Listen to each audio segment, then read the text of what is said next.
IIM UPSC tuitions only in Tirumala IAS institute Chaitanyapuri. Call చేసి ఇప్పుడే join అవ్వండి. తెలంగాణలో మోదీ రాజ్యం మొదలైందా? జనం మోదీ వైపు తిరుగుతున్నారా? కాషాయపు రంగు ఉత్తర తెలంగాణలో ఉప్పొంగి కనిపిస్తుంటే ఇది నిజమనే చర్చకు తెరలేచింది. మరి ఈ మొక్కను నాటి మోదీయిజాన్ని మానుగా పెంచింది ఎవరంటే అది ఖచ్చితంగా బండి సంజయ్ అని చెబుతున్నారు. అప్పుడు గెలిచిన 7 అసెంబ్లీ సీట్లు, 4 పార్లమెంటు సీట్లతో పాటు ఇప్పుడు గెలిచిన 2 ఎమ్మెల్సీ సీట్ల వరకు ప్రతి ఓటు వెనుక బండి సంజయ్ కనిపించాడన్న చర్చ బలంగా నడుస్తోంది. ఉత్తర తెలంగాణలో ఈ మార్పు వెనుక బండి సంజయ్ అనే లీడర్ కనిపిస్తున్నాడు. 2 సీట్లకే పరిమితమనుకున్న పార్టీని సగం తెలంగాణకు విస్తరించి తిరుగులేని నాయకుడిగా నిలబడ్డాడు.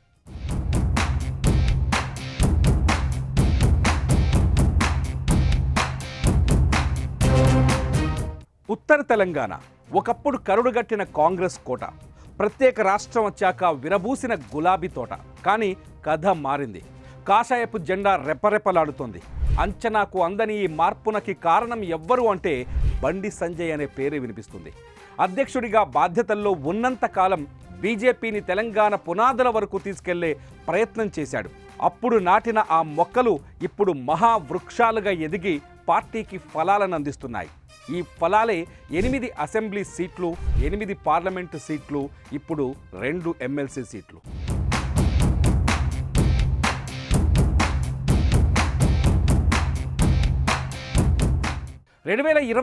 మార్చి 11వ తేదీన బండి సంజయ్ తెలంగాణ బీజేపీ అధ్యక్షుడిగా బాధ్యతలు తీసుకున్నారు.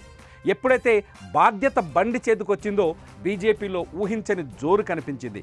ప్రజా సమస్యలపై ప్రభుత్వాన్ని ప్రశ్నించడంలో ప్రతిపక్ష కాంగ్రెస్ని కూడా దాటిపోయాడు బండి. ప్రతిరోజు ప్రజల్లోనే ఉంటూ అధికార బీఆర్ఎస్పై విమర్శల తూటాలు పేలుస్తూనే వచ్చాడు. బండి స్పీడుకు బ్రేకులు వేయాలని ప్రభుత్వం చేయని పని లేదు. బండి చేసిన ఆ ప్రయత్నాలే ఇప్పుడు తెలంగాణలో బీజేపీ విస్తరించడానికి కారణమైందని చెప్పక తప్పదు.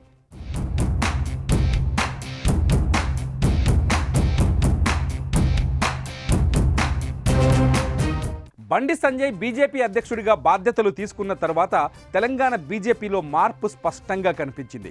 జీహెచ్ఎంసీ ఎన్నికల్లో ఏకంగా 48 సీట్లు గెలుచుకొని అందరినీ ఆశ్చర్యానికి గురిచేశాడు. ఆ తర్వాత వచ్చిన దుబ్బాక, హుజురాబాద్ ఉప ఎన్నికల్లో విజయం సాధించి గల్లీలో తనకున్న దమ్మును ఢిల్లీకి తెలిసేలా చేశాడు. కాంగ్రెస్కు కంచుకోటైన మునుగోడు, హుజురాబాద్లో కూడా హోరాహోరీ పోటీని సృష్టించి పార్టీ కార్యకర్తల్లో నమ్మకాన్ని నూరిపోశాడు.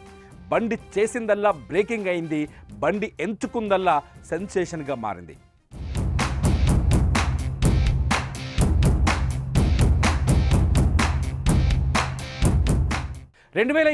అసెంబ్లీ ఎన్నికల్లో బీజేపీ 8 స్థానాల్లో విజయం సాధిస్తే ఒక్క ఉత్తర తెలంగాణలోనే 7 సీట్లను కైవసం చేసుకుంది. అధ్యక్షుడిగా బాధ్యతల్లో లేకపోయినా కరీంనగర్ క్యాండిడేట్గా తనే ఉన్న పార్టీ కోసం హెలికాప్టర్ వేసుకుని ప్రతి నియోజకవర్గం తిరిగాడు. ఆదిలాబాద్ నుంచి కరీంనగర్ దాకా, నిజామాబాద్ నుంచి మెదక్ దాకా పార్టీ కోసం కష్టపడ్డాడు. ప్రతి ఓటమి గెలుపునకు పునాది అని నమ్మిన బండి పార్లమెంట్ ఎన్నికల్లో మళ్ళీ అదే వ్యూహాన్ని పాటించాడు. దాని ఫలితం 2024 పార్లమెంట్ ఎన్నికల్లో ఉత్తర తెలంగాణ మళ్ళీ బీజేపీకి వశమవ్వటం. 6 పార్లమెంటు స్థానాల్లో బీజేపీ 4ని సొంతం చేసుకుంది. ఆదిలాబాద్, నిజామాబాద్, కరీంనగర్, మెదక్లో మళ్ళీ పాగా వేసింది. వరసి ఉత్తర తెలంగాణ కాషాయానికి కంచుకోటగా మారింది.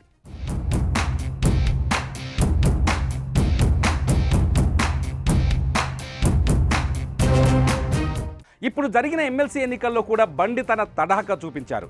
కాంగ్రెస్ పార్టీ అధికారంలో ఉన్నా దానికి సందు దొరకనివ్వకుండా పనిచేశాడు. కరీంనగర్లోనే మకాం పెట్టి 2 ఎన్నికల కోసం బలంగా పనిచేశాడు.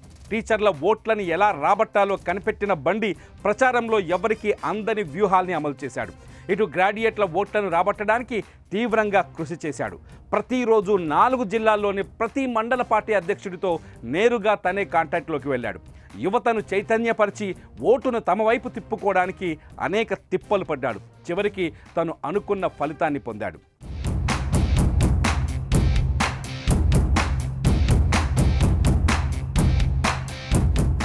2 ఎమ్మెల్సీ ఎన్నికల్లో విజయం తర్వాత తెలంగాణలో బండి సంజయ్ ప్రాబల్యం భారీగా పెరిగిపోయింది. ఉత్తర తెలంగాణ మొత్తాన్ని కవర్ చేశాడు. రాత్రి పగలు అన్న తేడా లేకుండా ప్రతి క్షణం ప్రతి కార్యకర్తకు అందుబాటులో ఉంటూ ఆటను నడిపించాడు. కాంగ్రెస్ బీఆర్ఎస్ ఒక్కటే, అందుకే బీఆర్ఎస్ ఎన్నికల్లో పోటీ చేయకుండా ఆగిపోయిందనే ప్రచారాన్ని ప్రజల్లోకి బలంగా తీసుకెళ్లాడు. 2 ఎమ్మెల్సీ ఎన్నికల్లో భారీ విజయాన్ని సొంతం చేసుకుని బండి మళ్ళీ తనను తాను రుజువు చేసుకున్నాడు. మొత్తంగా ఉత్తర తెలంగాణలో తిరుగులేని నేతగా ఎదిగాడు బండి సంజయ్.